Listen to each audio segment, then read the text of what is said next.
Hello guys, నేను మీ mister horror. Guys, నేను మీకోసం చాలా ఇంట్రెస్టింగ్ హారర్ స్టోరీస్ని తీసుకొస్తాను. వాటన్నిటిని మిస్ కాకుండా చూడాలంటే మన ఛానల్ని సబ్స్క్రైబ్ చేసి పక్కనే ఉన్న బెల్ ఐకాన్ని క్లిక్ చేయండి. Ajay intermediate second year exams complete అయిపోయాయి. ఇక తర్వాత రోజు నుంచి అజయ్కి హాలిడేస్. సో అజయ్ చాలా హ్యాపీగా ఫీల్ అవుతున్నాడు తన ఇంటర్మీడియట్ కంప్లీట్ అయిపోయింది అని. ఇక అజయ్ తన లాస్ట్ ఇయర్ లాస్ట్ ఎగ్జామ్ రాసేసి ఆ రోజు చాలా హ్యాపీగా ఇంటికి తిరిగి వచ్చాడు.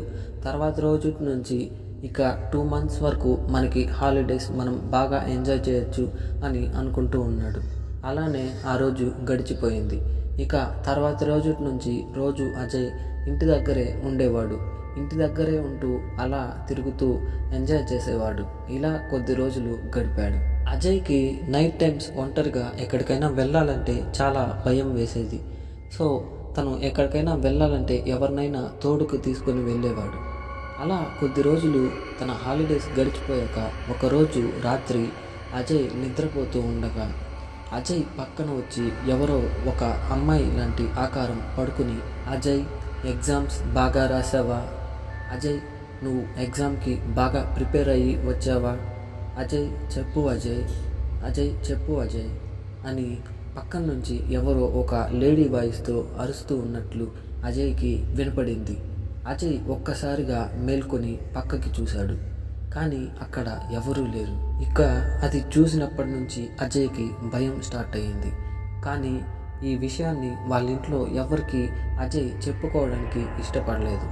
ఇలానే ఆ రోజు రాత్రి పడుకొని అలా కామ్గా నిద్రపోయాడు. కానీ తర్వాత రోజు నైట్ కూడా ఇలా ఏవేవో డిస్టర్బింగ్ నాయిసెస్ ఒక లేడీ వాయిస్తో వినపడేవి. అది అజయ్కి మాత్రమే వినపడేవి. ఇలానే ఆ రోజు కూడా గడిచిపోయింది. కానీ రోజులు గడిచే కొద్దీ అజయ్కి ఇలా ఆమె కనపడడం, ఇలా అజయ్ని భయపెట్టడం ఇలాంటివి ఎక్కువగా జరుగుతూ ఉన్నాయి. ఒకరోజు రాత్రి అజయ్ నిద్రపోతూ ఆ నిద్రలోనే గట్టిగా అరుస్తూ ఉన్నాడు.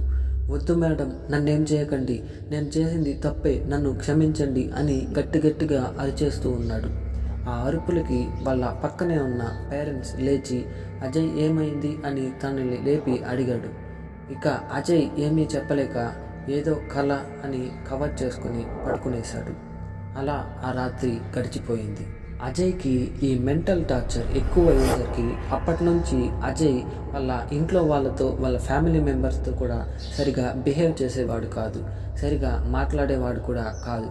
వాళ్ళందరూ ఏంటి సడన్గా అజయ్ ఇలా అయిపోయాడు డిస్కషన్లోకి వెళ్ళిపోయారు. కానీ అజయ్ మాత్రం తన మెంటల్ కండిషన్ని కంట్రోల్ చేసుకోలేకపోయేవాడు. ఇలానే కొద్ది రోజులు గడిచాక అజయ్కు ఆ ఆత్మ పగలు కూడా కనపడడం స్టార్ట్ చేసింది. అజయ్ తన పక్కన తన ఫ్యామిలీ మెంబర్స్ ఉన్నా కానీ ఆ ఆత్మ కనపడగానే గట్టిగా అరిచేసేవాడు.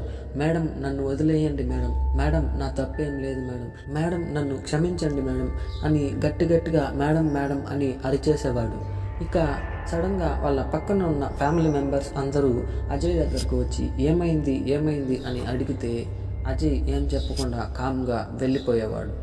ఇక వాళ్ళ ఫ్యామిలీ మెంబర్స్ ఆ మ్యాటర్ని సీరియస్గా తీసుకున్నారు. అసలు ఎందుకు ఇలా బిహేవ్ చేస్తున్నాడో ఏమీ చెప్పట్లేదు, అసలు ఏం జరుగుతుందో తెలుసుకోవాలని వాళ్ళ ఫ్యామిలీ మెంబర్స్ అందరూ అనుకున్నారు. ఒకరోజు అజయ్ స్నానం చేస్తూ ఉండగా తన బాత్రూంలోనే గట్టిగా అజయ్ నన్ను ఎందుకు చంపేశావు, అజయ్ నేనేం తప్పు చేశాను, ఎందుకు నన్ను ఇలా చేశావు, ఎందుకు నన్ను ఇలా టార్చర్ చేశావు అని ఒక లేడీ వాయిస్తో ఆ బాత్రూంలోనే అరుస్తూ ఆ రీసౌండ్ వస్తూ ఉంది. అజయ్కి ఆ సౌండ్స్ వినగానే ఇంకా ఎక్కువ భయం వేసింది. వెంటనే తన బట్టలు వేసుకొని బయటకు వచ్చి గట్టిగా అరవడం స్టార్ట్ చేశాడు. నా తప్పేం లేదు మేడం, నన్ను వదిలేయండి, నేను చేసింది తప్పే, నన్ను క్షమించండి అని ఎలాగో గట్టిగా అరుస్తూ ఉన్నాడు.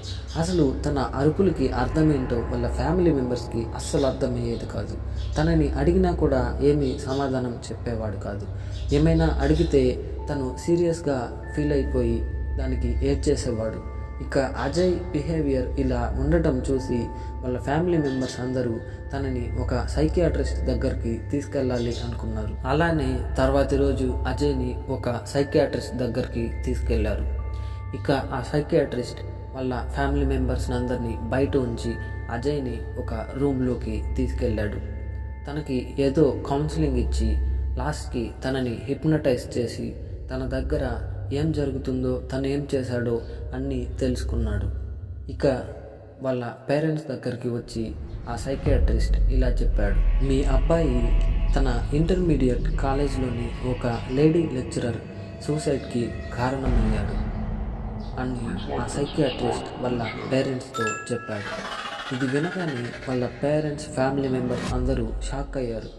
మా అబ్బాయి ఒక లేడీ లెక్చరర్ చావుకి కారణం అవ్వడం ఏంటి, అసలు ఏం మాట్లాడుతున్నారు, అసలు ఏం జరిగింది అని వాళ్ళు షాకింగ్గా అడిగారు. అప్పుడు ఆ సైకియాట్రిస్ట్ వాళ్ళకి మొత్తం ఎక్స్ప్లెయిన్ చేశాడు. మీ అబ్బాయి తన ఇంటర్మీడియట్ చదివేటప్పుడు తన కాలేజ్లో ఎగ్జామ్స్ జరిగాయి. ఆ ఎగ్జామ్స్లో ఆ మేడంకి సంబంధించిన సబ్జెక్ట్ తను సరిగా రాయలేదు. ఇక ఆ మేడం పేపర్స్ ఇచ్చేటప్పుడు మీ అబ్బాయి ఎగ్జామ్ సరిగా రాయలేదని అందరి ముందు తిట్టింది. ఇక క్లాస్లో ఉన్న అమ్మాయిలు అబ్బాయిలు అందరూ అజయ్ని చూసి నవ్వారు. ఇక ఆ అవమానం ఆ అజయ్ తట్టుకోలేక ఆ మేడంకి ఏదో ఒకలాగా బుద్ధి చెప్పాలి అనుకుని కొద్ది రోజులు ఆలోచించాడు. ఇక లాస్ట్కి ఒక డెసిజన్ తీసుకున్నాడు. అజయ్ అనుకున్నట్లే ఆ కాలేజ్లోని ఆ మేడం వెళ్ళే వాష్రూమ్కి ఒక కెమెరా ఫిక్స్ చేశాడు. ఇక ఆ మేడం ఆ వాష్రూమ్కి వెళ్ళి ఆ వాష్రూమ్ యూస్ చేసుకుని వచ్చాక ఆ వీడియో ఇన్పుట్ తీసుకొని అదంతా సేవ్ చేసుకుని ఆ మేడంకి చూపించి బ్లాక్మెయిల్ చేశాడు. ఈ వీడియోని నేను నెట్లో అప్లోడ్ చేసేస్తాను, నేను ఈ వీడియోని సోషల్ మీడియాలో అప్లోడ్ చేస్తాను, నన్ను క్లాస్లో అందరి ముందు తిడతారా, నా పరువు తీస్తారా అని ఆ మేడంను బెదిరించి ఆమెను ఏడిపించేవాడు. ఇక ఆ మేడం చాలా రోజులు అజయ్ని అడుక్కుంది, అజయ్ సారీ, ఇలా చేయడం నా తప్పే, ఆ వీడియోని డిలీట్ చేసేయని. కానీ అజయ్కి దొరికింది అదే ఛాన్స్ అనుకొని ఆమెను బాగా ఏడ్పించేవాడు. ఇలా కొద్ది రోజులు ఆ మేడం అజయ్ని అడిగి ఇక మేడంకి అర్థమైపోయింది వీడు అది డిలీట్ చేసేలా లేడు అని. ఇక ఆమె చేయడానికి ఏమీ లేక ఈ వీడియోని సోషల్ మీడియాలో పెడితే ఏమవుతుందో అన్న భయంతో ఒకరోజు ఎర్లీ మార్నింగ్ ఎవ్వరూ రాకముందు కాలేజ్కి వెళ్ళిపోయింది. కాలేజ్లోని లైబ్రరీ లోపలికి వెళ్ళి డోర్ లాక్ చేసుకొని ఆ లైబ్రరీలోని ఒక ఉరితాడు వేసుకొని అక్కడే ఉరి వేసుకొని చనిపోయింది అని ఆ సైకియాట్రిస్ట్ అజయ్ చెప్పాడు అని వాళ్ళ పేరెంట్స్తో చెప్పాడు. ఇదంతా విన్న వాళ్ళ ఫ్యామిలీ మెంబర్స్ అంతా షాక్ అయ్యారు. ఇక వాళ్ళ పేరెంట్స్ ఆ సైకియాట్రిస్ట్ని ఏమైనా మెడిసిన్స్ సజెస్ట్ చేయండి, ఈ మెంటల్ కండిషన్ కొంచెం క్యూర్ అయ్యేయడానికి అని అడిగారు. ఇక ఆ డాక్టర్ కొన్ని మెడిసిన్స్ రాసిచ్చి తీసుకెళ్ళండి అని చెప్పాడు. అలానే అజయ్ని వాళ్ళ ఇంటికి తీసుకెళ్లారు. ఇదంతా చూసిన అజయ్ వాళ్ళ అన్నయ్యకి కొంచెం విచిత్రంగా అనిపించింది. ఈ రోజుల్లో కూడా ఇలాంటివి జరుగుతాయా అన్నట్లుగా అజయ్ వాళ్ళ అన్న ఆలోచించాడు. ఇక ఒకరోజు టైం చూసుకొని అజయ్ చదివిన ఆ కాలేజ్ దగ్గరికి వెళ్ళాడు.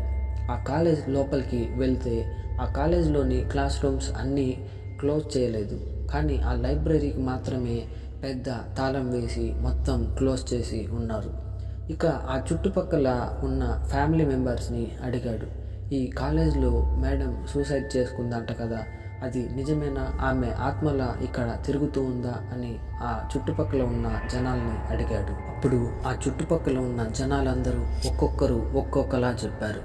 కొంతమంది అవును, ఇక్కడ నిజంగానే ఒక ఆత్మ ఉంది, ఆ మేడం సూసైడ్ చేసుకున్నప్పటి నుంచి ఇక్కడే ఆత్మ తిరుగుతూ ఉంటుంది, నైట్ 10 అయితే చాలు ఆ కాలేజ్ లోపల నుంచి ఏడుపు శబ్దాలు వినపడుతూ ఉంటాయి, ఇటు సైడు ఎవ్వరు రావడానికి ధైర్యం చెయ్యరు, నైట్ టైమ్స్ అయితే అస్సలు ఎవరు బయట రారు అని కొంతమంది చెప్పారు.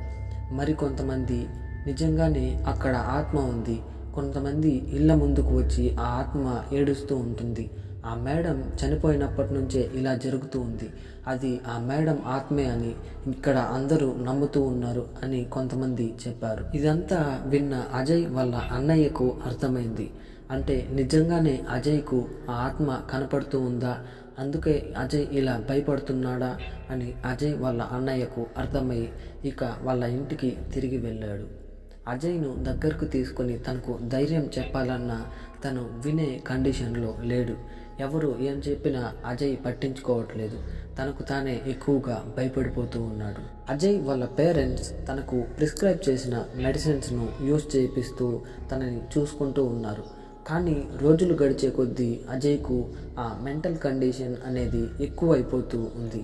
ప్రతిరోజు తనకు ఎక్కువగా ఆ ఆత్మ కనిపిస్తూ భయపెడుతూ ఉంది. రోజు రోజుకి తన మెంటల్ ఇల్నెస్ పెరిగిపోతూ ఉంది. ఇక ఒకరోజు అజయ్ ఎవరూ లేని టైం చూసుకొని ఒక రూమ్ లోపలికి వెళ్ళి డోర్ లాక్ చేసేసి ఆ రూమ్లోనే తను ఉరివేసుకుని చనిపోయాడు. ఇదంతా జరిగిన తర్వాత అజయ్ వాళ్ళ పేరెంట్స్ బాధపడ్డారు, కానీ అంత ఎక్కువగా బాధపడలేదు. ఎందుకంటే అజయ్ చేసింది తప్పే కాబట్టి. సో ఇది ఇవాల్టి స్టోరీ గైస్. నేను మరో మంచి స్టోరీతో మీ ముందుకు వస్తాను. And thanks for watching.